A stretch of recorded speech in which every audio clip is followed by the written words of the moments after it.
Area மக்களுக்கு தடுப்பூசி போடுறதுக்கு ஒரு முகாம் கொடுத்தா இவன் வந்து டாக்டர் பர்மிஷன் கொடுத்தாங்க. வீடு, சமையல் ரூமு, பெட்ரூமு எல்லாம் இருக்கு.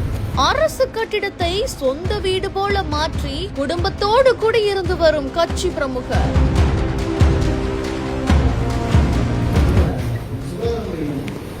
சுகாதார மையத்தில் உங்களுக்கு யாருக்கு பர்மிஷன் கொடுத்தது? 36வது வார்டு சுகாதார மையம் தடுப்பூசி மையம்.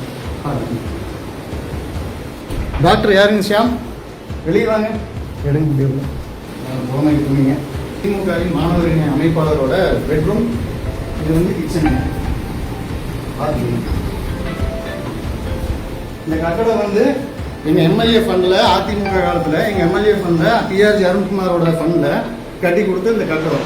மக்களுக்கு தடுப்பூசி போட இடம் கொடுத்தா என்ன பண்ணி வச்சிருக்காரு? கையும் களவுமாக துண்டோடு சிக்கி அதிர்ச்சி காட்சிகள். இது வந்து துணை சுகாதார நிலையம். நீங்க தங்கி நாங்க தடுப்பூசி போட்டுட்டு இருக்கோம். மற்ற குழந்தைகளுக்கு இல்ல பக்கத்தில் இருக்கவங்க எல்லாத்துக்குமே நாங்க மருத்துவ சேவை. யாரெல்லாம் தங்கி இருக்கீங்க? இங்க என்னென்ன ட்ரீட்மெண்ட் நடக்குது? சளி, காய்ச்சல் மருந்து கொடுக்கணும்.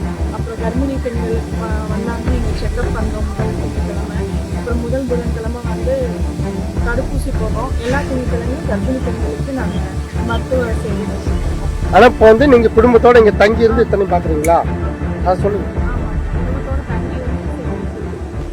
கோவை மாநகராட்சி வடவெள்ளியில 36வது வார்டுல ஏழை எளியோருக்கான சிகிச்சை அளிக்க கடந்த ஆட்சியில கட்டப்பட்ட அரசு நகர்ப்புற ஆரம்ப சுகாதார மையத்தை அங்க இருக்கக்கூடிய கட்சியோட பிரமுகரான ஷியாம் சுந்தர் அப்படின்றவரு தனது மனைவி கனிகா மற்றும் பிள்ளைகளோட சொந்த வீடா மாற்றி வாழ்ந்துட்டு வராராமா. ஏழை எளிய மக்களோட அவசர கால சிகிச்சைக்காக கட்டப்பட்ட நகர்ப்புற ஆரம்ப சுகாதாரத்தை எந்தவித தயக்கமுமே இல்லாம அதை வீடா மாத்தி வசிட்டு வராரு.